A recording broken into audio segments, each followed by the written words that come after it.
So November has cleverly been renamed Movember to raise awareness of men's health issues. And Dr. Scott Ackerman, he's one of the First Coast leading oncologists. He joins us every Friday to talk about important health topics. He's here today to break down what Movember is all about. So Dr. Ackerman, it's great to see you. Thank you, Nikos. Let's start. In case we don't have electricity in our caves, what is Movember all about? Well, you don't need electricity, but Movember is mostly known for facial hair that men grow during the month of November. And a lot of men grow that facial hair. I haven't done mine yet, but maybe the month is still a little young. But men grow facial hair in Movember, to raise awareness for men's health and men's health issues. Mostly for me, as an oncologist, prostate cancer, testicular cancer, but other men's health issues as well. But those are the two I like to talk about a lot. But men should be reminded about, not just during November, but these things that we do in November should remind men about things for all year round. And there's three components to men's health that is the message of Movember. The one component is education about disease. Number two, prevention, what men can do to prevent certain diseases. And number three, early detection.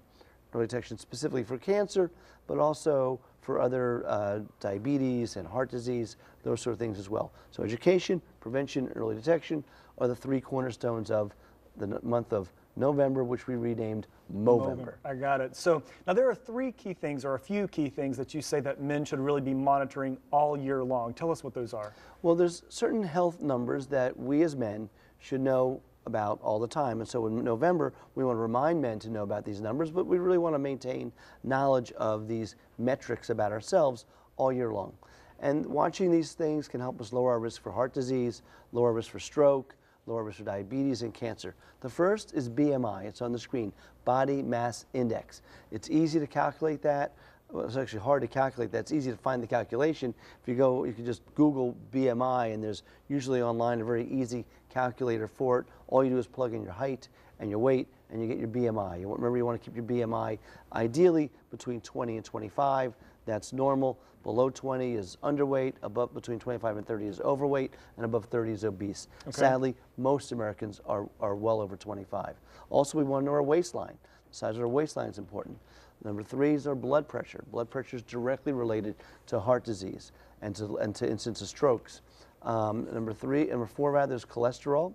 We want to know both our HDL, which is the bad cholesterol, and the LDL, which is the good cholesterol. We also want to know our blood glucose, whether or not we're pre-diabetic or diabetic. So what are some of the best preventative measures that you would recommend for men to take to avoid cancer? Well, the three things that we should do to maintain good health, that we could do to keep all these metrics in the right order. Number one, exercise and eat healthy.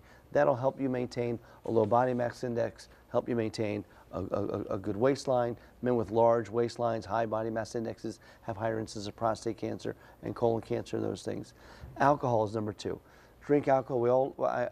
We all like to have a drink now and then. Alcohol is actually good for us, good for heart disease and help reduce our risk of stroke. But in excess, alcohol is bad. It can increase your risk of certain kinds of cancer, liver disease as well. So usually no more than 2 drinks a day.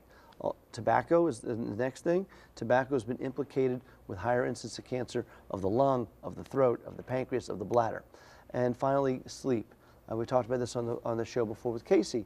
Getting enough sleep per night. 7 to 8 hours is a good amount. Not too. You don't want too much. There's problems with that, and also too little leads to higher incidence of hypertension and other diseases. So 7 to 8 hours of sleep per night. You mentioned a second ago about how important early detection is. So with that in mind, what are some of the screenings that men should make sure that they're getting? Well, there's 3 screening tests that men can do for cancer that will help diagnose cancers early.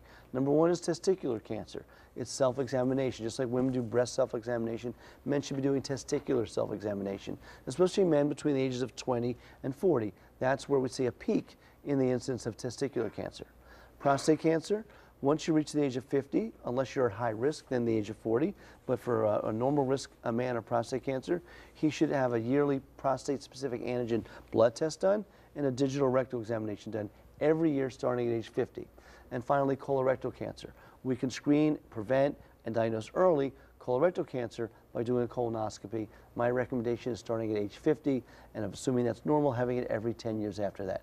Know your body, be proactive, and take action of any health concern that you might have. Yeah, it's a good, very good advice and some important stuff to think about. In Movember, even if we're not going to grow out that facial hair, we can take some of these proactive steps to live our healthiest life. Absolutely. Thanks, Dr. Ackerman. We appreciate you. Thank you, Nikos. And thanks to Dr. Ackerman, of course, for sponsoring this segment. If you've got questions regarding this topic or for any other health questions that you might have, you can visit Dr. Ackerman's Facebook page. It's facebook.com/Ackerman Cancer Center.